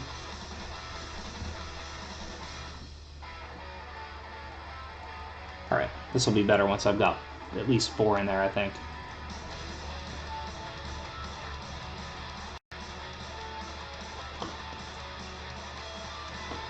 And if not, we'll scrape them away and do it all over again.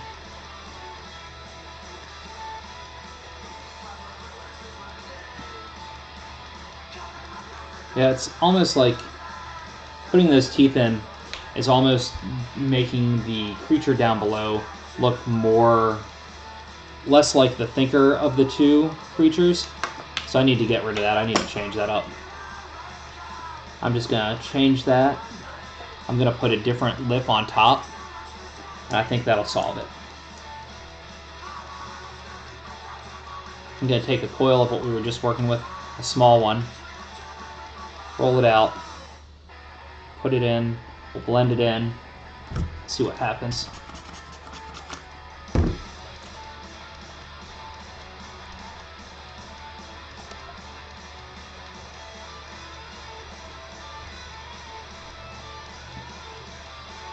Yeah, okay. I'm getting happier with this. It was starting to look a little too just wasn't the right character for this guy.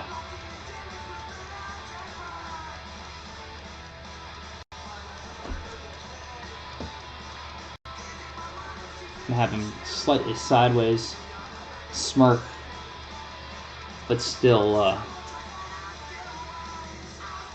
but not have those big kind of weird chompy teeth coming up from underneath. Alright, now that we've got that, I'm going to put a couple little bumps on, just for a little added texture down here.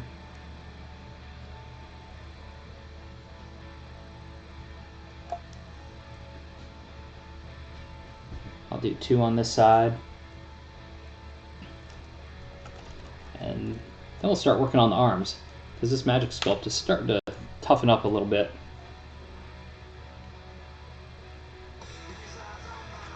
Okay, with this, I'm just going to take this damping tool, just push down a little bit around the edges, and then I'll smooth it down with a little more water. Especially that one that was having a little bit of a hard time gripping on. This one I'm just going to push down just around the edges. It's already feeling like it's already part of what's in there. Give that one a little bit of a spray, because that one's wanting to come off. There we go. Alright, this will be good for a little bit of extra texture.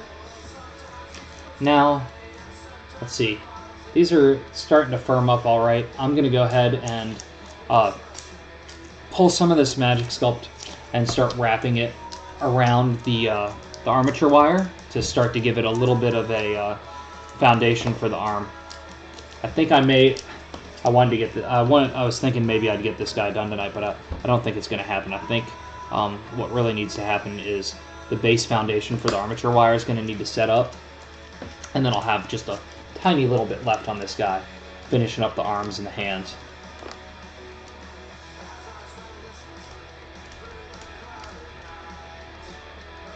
So I'm just basically, I did like a little tiny flat pancake, mashed it down, wrapped it around the wire, and this will be a good starting point for once I'm ready to actually start putting some muscle and stuff on these arms and start making some hands.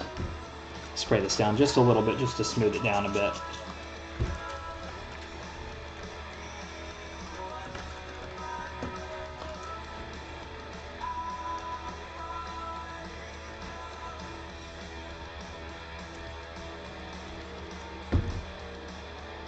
Now we've got a little bit over here. We'll get this arm started.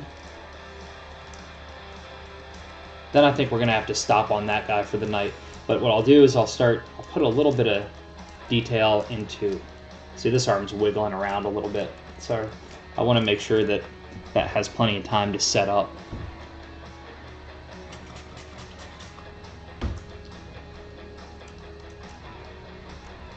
Yeah, let's let this guy harden overnight.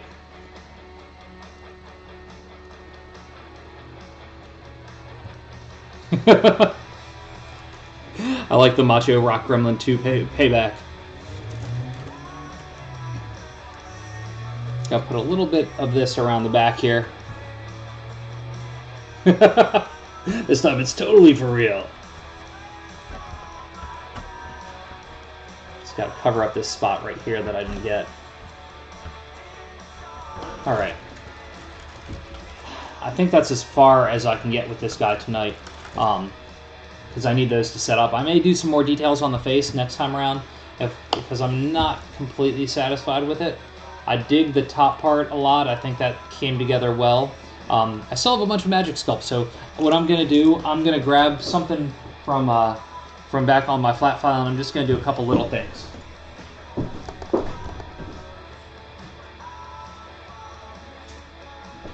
So,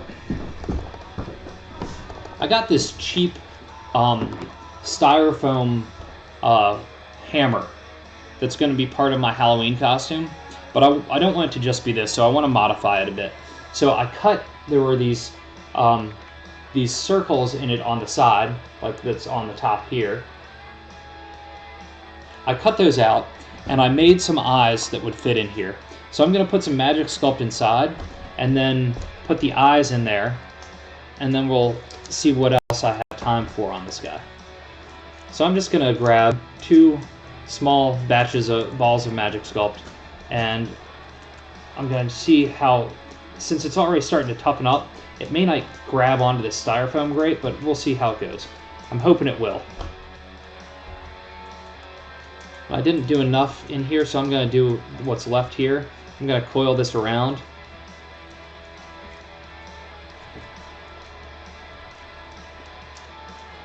Awesome. Well, thank you for tuning in, and I look forward to chatting with you on Wednesday.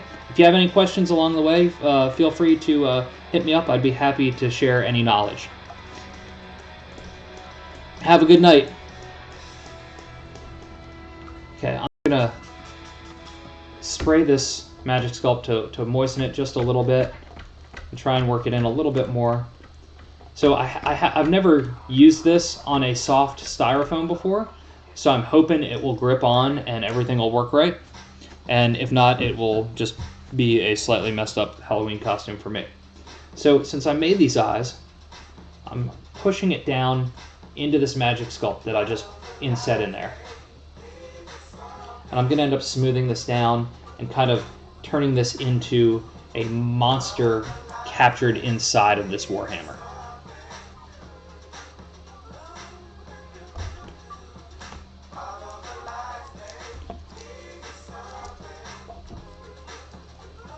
I'm going to do a little more and coil it around because I want to make this look like it's actually a creature that's been turned into this Warhammer.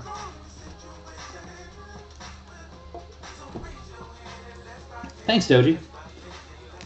I think if it works out, it's gonna be fun. If the stuff doesn't grip on like I'm thinking it will, stuff will just be flying around while I'm trying to hit people with the hammer all Halloween. So I'm doing coils around it to try and start building the eyelids and stuff, and I was just mainly going to have the center part be like the monster skin texture. Thanks, Carrie.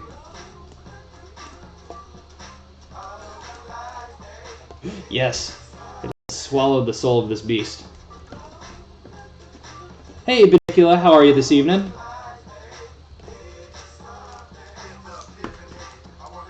Thanks for tuning in. Things that you've missed out on. Made a lot of progress on this guy.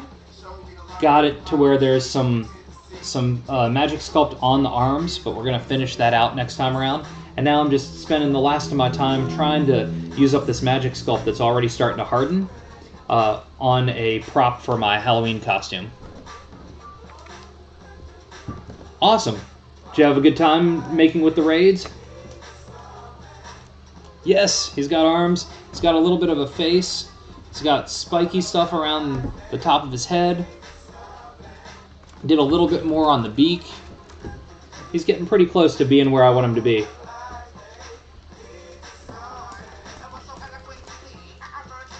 So I hadn't really planned on doing as many coils around this eye as I'm doing now, but I think it's going to help in making sure it secures itself to this styrofoam.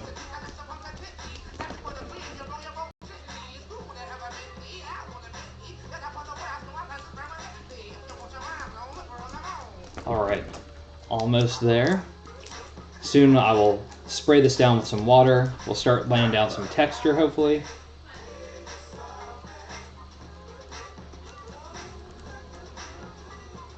You can definitely feel the Magic Sculpt from starting it at like 9:30, 9:40. It's definitely at the end of its life.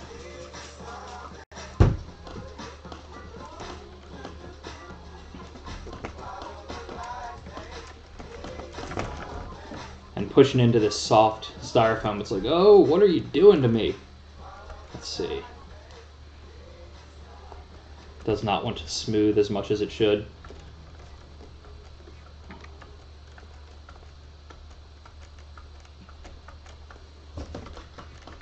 So I'm trying to press it down and smooth it in as much as possible. But I don't know how well this is going to grip now at this point. I think if it was a little tackier and a little earlier in its life, I may just do this side tonight and mix up a new batch next time I do some sculpting. But we'll see. I'm going to go ahead and put some serious lines in to start giving some personality to this creature that's been captured.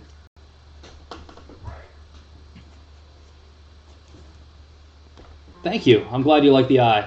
I made this one, made the eye this morning before starting the work, knowing that I was going to be putting it into here this evening. And let the glue set up for making the eye so that it would have plenty of time for that to dry. Okay, now I'm going to show you one of my crazy tricks. It is a rolling tool that I use that has texture much like scales. I'm going to spray this down pretty heavy because it's super dry, and I'm just going to roll this texture in and hope that it gets most of what I want it to. And then we'll do some more once do some more clay on here. So that quickly added a lot of texture to the face of the eye, the eyebrow, the eyelids and stuff.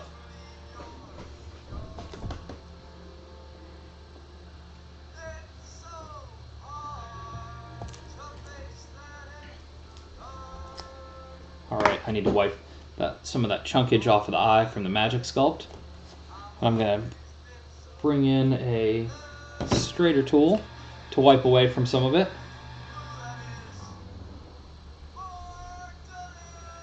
Alright. So that is, I want to do that texture all around this entire square. What that is called a dandy noser, and it's a tool that taxidermists use to make the noses of deer. Thank you for the auto host, Benicula. Let's see, I don't think this just isn't going to take. This stuff's too hardened now. It's too dry for me to add to it. I don't think I can do anything else with that at the moment. I'm going to have to save that and maybe do the other side. What I can do, maybe, I want to cut the top out, because I want on the top part, I was going to put in my creature curation seal. So since this is just like a soft styrofoam, I'm just going in with an X-Acto blade and just kind of cutting around. And I'm going to have to try and cut out all the extra like flashing of where the seam of the mold came together when they made this, because I mean, this is super cheap hammer. So there's lots of points where I'd be like, oh wow, it really needs to be cleaned up. Thanks, Carrie. I think it's going to be pretty awesome once it's done. I need to hurry up and get it done, because I don't think I'll be able to sculpt on this Saturday. The seal on the top is a great idea, especially since it was yours. Oh wow. Okay, so there is a stick inside of here. That must be the rod that comes through the center. So I've just found that one. I'm going to go ahead and pinch off a little bit of what's left, or a lot of it, and see if I can fill that space back up, and then grab my creature curation seal and then put that in there so it looks like this Warhammer has been branded.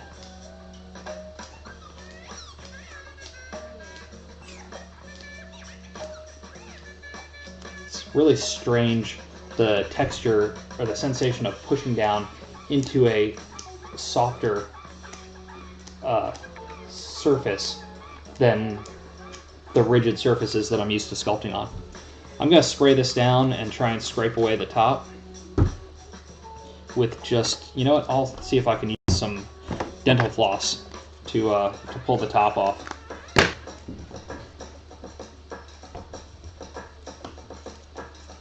Probably should have done a slightly longer piece, but this might do it. Precision cutting with dental floss. If this magic sculpt was a little bit fresher, that might have worked a little better. I think it worked fine. Did a lot better job than if I would have just tried to hack away at it with one of my flat tools. Now I'm just going to smooth it around and around and around. You can tell your magic sculpt is starting to get past its working life when you're trying to smooth things down and it starts rolling little bits of it off of it. That's when you know that it's time to be done working with it. It's like you've out past its working capability. So I'm gonna do a quick clean line around the circle, and I'm gonna try and see if it'll take my rubber stamp to take my seal.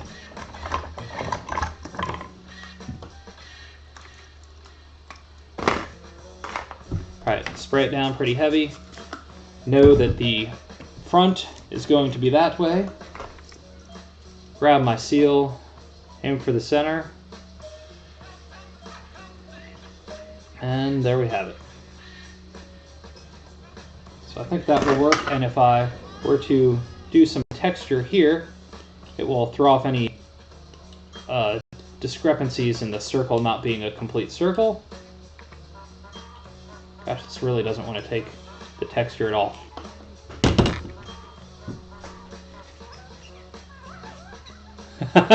Yeah, it totally is, Breland. Hopefully that'll stick around. Well, does anybody have any questions about what I'm doing so far? Or what I've been doing this evening? Since I normally run to 11:30 and it's about 7 minutes till, I'm just going to get a fresh X-Acto blade and start cleaning up. Thank you for the happy 1 month. I'm very excited that I've made it this long and that I'm going to keep going at it. This month has been a great month. I've thoroughly enjoyed streaming, and I really can't wait to keep doing more. I'm making new friends. I'm making new art. Building out my world even more. No, I have not done molding yet. I need to order some supplies. I need to order silicone and stuff because I'm out of it at the moment. Saturday night, I'm going to do a... sorry, my brain's starting to turn to mush. I'm going to be doing a monster clay session where I do a bunch of pieces that won't dry so that I can cast those out of do silicone molds of those and cast them out of resin. But that will probably be, I'll probably do the sculpting on Saturday, then I probably won't do the mold making until, I might not do it, I probably won't do that till the following Saturday. And then, because I'll need to order the supplies that I need. And so this Tuesday, or this Wednesday, I will do some painting. I'm supposed to do some painting. I was hoping this guy would be done. I may finish him up when I'm not streaming tomorrow night, but we'll see. And if not, I need to finish this up and paint this guy. So I'll be doing some sort of painting, I believe, on Wednesday afternoon. But I'll definitely be doing the molding sometime in the next couple of weeks because I need to get that done. Let me grab a fresh blade and I will start cleaning this thing up.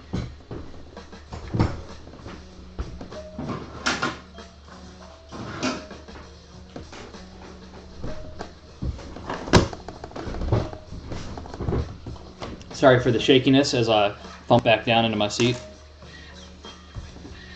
And here's the other eye that's going to go on the other side of the Warhammer.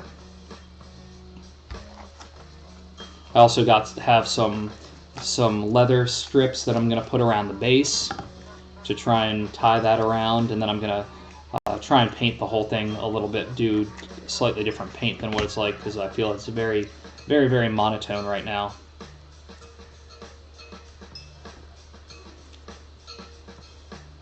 All right, with this, there's just all sorts of weird little chunks of the foam from just being a cheap mold or cheap production piece. So I'm just taking a fresh, clean X-Acto knife. I'm going to go along the edges. It'll make it look a little bit nicer,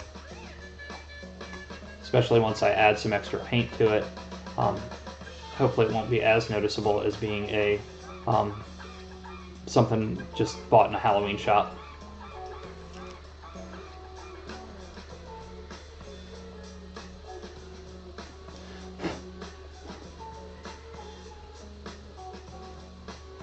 Just coming in with precise little tiny knife, cutting along.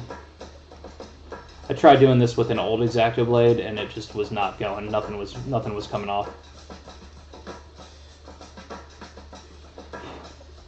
I tend to use my X-Acto blades like I use my facial razors. I push them way past the brink of when I should give up on them and put a new one in.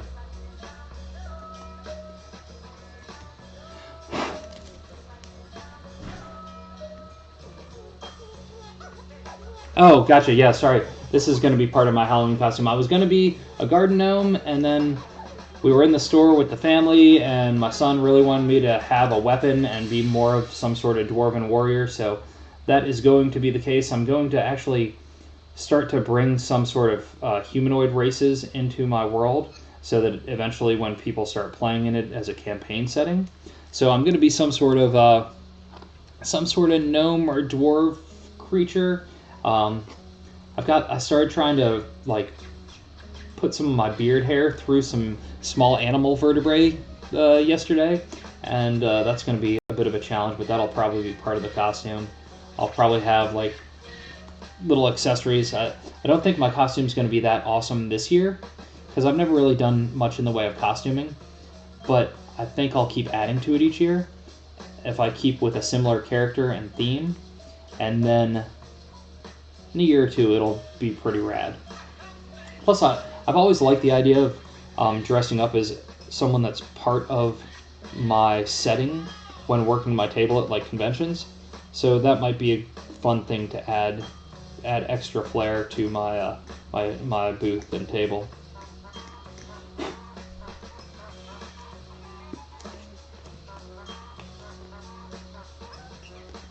Yes, I will definitely warrior gnome it up. I wish I would have gotten a Utilikilt at Gen Con.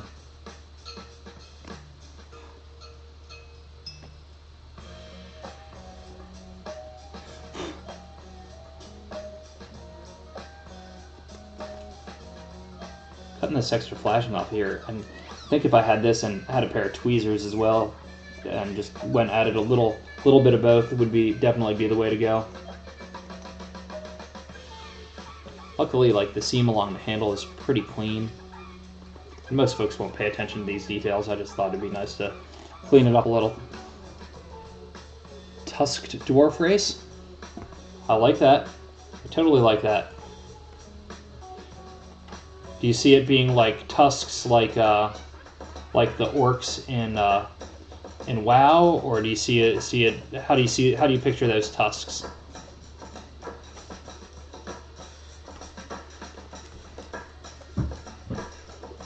Awesome. Yes, I keep thinking I'm gonna get one like when I go to a show and go get sized up, but once I'm at my table and the floor opens, I do not leave my table because I just want to talk to people and interact as much as possible. And then by the time I get down to where they're at, or like once I've made my money from the show, it's like, okay, now I'm gonna spend money. It's the very end of the show and everybody's packing up and trying to get out of there. I guess I could just size it online.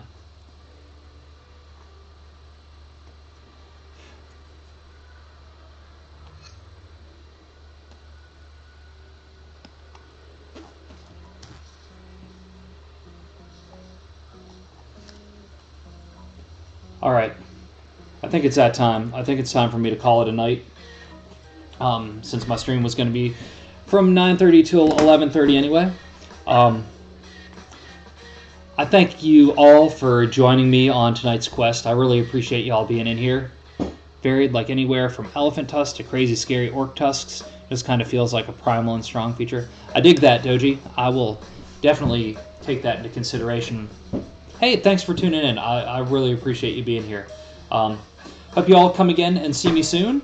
And hit me up if you have questions about anything. There's all sorts of different ways to reach out to me through the Twitch channel. Yeah. Anyway, I'll see you guys soon, and if I do not...